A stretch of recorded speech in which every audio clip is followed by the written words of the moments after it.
Hello guys, hope all are fine. और आज हम लोग इधर कंफर्टेबली जी पा रहे हैं, उसका real reason is S400 Triumph. उस वो जो कि एक बहुत ही बोल्ड मूव था इंडिया की तरफ से, क्योंकि यूएसए से बहुत सारे सैंक्शंस आ रहे थे और वो कैसे टैकल किया, कैसे क्या हुआ। और बाय द वे उसको हम सुदर्शन चक्र भी बोलते हैं। और उसका क्या जर्नी था, कैसे वो इंडिया में आया, कैसे हमने रशिया से डील किया, वो सब हम आज की वीडियो में देखेंगे। 2015 ये वही साल था जब पाकिस्तान ने अपने एयर फोर्सेस को अपग्रेड कर रहा था और इंडिया और चाइना के बीच में भी टेंशन्स बहुत बढ़ रहे थे। तभी हमको कुछ ऐसा चाहिए था जो कि इनको रोक पाए, और तभी एंट्री होती है हमारे सुदर्शन चक्र की, जो कि उस टाइम के हिसाब से बहुत ही ज़्यादा एडवांस था, जो कि 30 टारगेट और 400 किलोमीटर की दूरी से अटैक कर सकता था, जो कि हमारे लिए परफेक्ट था। फिर आता है 2018, जिसमें कि एक समिट होता है न्यू दिल्ली में, जिसमें इंडिया के प्राइम मिनिस्टर नरेंद्र मोदी और रशिया के प्रेसिडेंट व्लादिमीर पुतिन इंडिया आते हैं और $5.4 बिलियन की डील साइन करते हैं, जो कि हमारे लिए एक बहुत ही बड़ी डिफेंस डील थी, जिसमें कि हमारे इधर 5 S4 स्क्वाड्रंस आएंगे, जिनको कि हमने नाम दिया सुदर्शन चक्र, जो कि एक प्रतीक माना जाता है प्रेसिजन और पावर का। पर यह डील इतनी भी आसान नहीं थी, जिसमें कि यूएसए ने हमारे ऊपर सैंक्शंस लगाए CAATSA के तहत।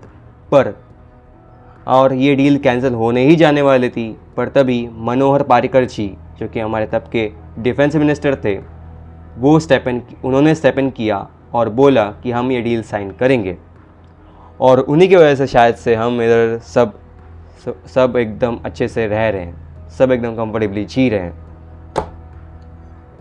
और फिर 2021 में पहला S400 स्क्वाड्रन इंडिया में आ गया और वो रेडी था पंजाब को बचाने के लिए। फिर 2023 में और 2 स्क्वाड्रन आ गए। पहला वाला जो कि चाइना को देखने के लिए नॉर्थ ईस्ट साइड में लगाया गया, और दूसरा वाला राजस्थान को बचाने के लिए राजस्थान में लगाया गया। और हाल ही में 2025 में और एक स्क्वाड्रन आ गया।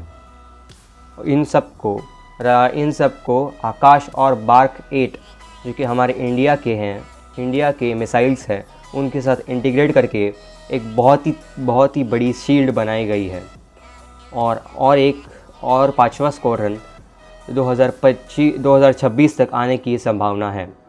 इस सब का एक बहुत ही और रशिया यूक्रेन वॉर का एक बहुत ही बुरा असर इस सब पे पड़ा है, पर तो भी रशिया और इंडिया ने बहुत ही अच्छा काम किया है। और यही S400 हमारे लिए एक बहुत ही मददगार साबित हुए, जब ऑपरेशन सिंदूर के बाद पाकिस्तान ने वापस से अटैक करने की तैयारी की। हमारे 15 सिटीज़ को टारगेट किया गया, श्रीनगर से भुज तक, और इन सारे सिटीज़ को अटैक करने के लिए उन्होंने ड्रोन्स और मिसाइल्स का यूज़ किया। पर हमारे सुदर्शन चक्र ने भी दिखा दिया कि हम भी किसी से कम नहीं। हम S400 जो कि डिप्लॉयड थे पठानकोट, गुजरात और राजस्थान में, उन्होंने सारे के सारे मिसाइल्स को टेक डाउन किया। हालांकि पाकिस्तान का कहना है कि उन्होंने हमारे एक सिस्टम को टेक डाउन किया, बट हमारे नरेंद्र मोदी ने बता दिया कि ऐसा कुछ भी नहीं हुआ, और प्रूफ के साथ बता दिया कि सारे के सारे सिस्टम सेफ़ हैं। इसी के साथ पूरे विश्व को बता दिया कि हम किसी से कम नहीं, और हमसे टकराने वाले खुद मर जाएंगे। इतनी अच्छी परफॉर्मेंस के बाद इंडिया सोच रही है कि और भी S400 बनाए और भी अच्छे प्रोजेक्ट्स लाए। सो DRDO इसके ऊपर काम कर रहे हैं प्रोजेक्ट खुशा के ऊपर, जिसके तहत, और जो कि 2028 तक आ जाएगा। तो thank you guys, thank you for your time, जो भी जितना भी मिनट का वीडियो है। So it's very very pleasure कि मैं आप सबसे इतनी सारी इन्फॉर्मेशन शेयर कर पाया। आई नो ये इतना फिनिश्ड प्रोडक्ट नहीं है, मेरा फर्स्ट वीडियो है ये, so please keep that in mind and please आप मुझे प्लीज़ एनलाइटन करो कि मैं कैसे और आगे बढ़ सकूँ। ठीक है, थैंक यू, बाय बाय।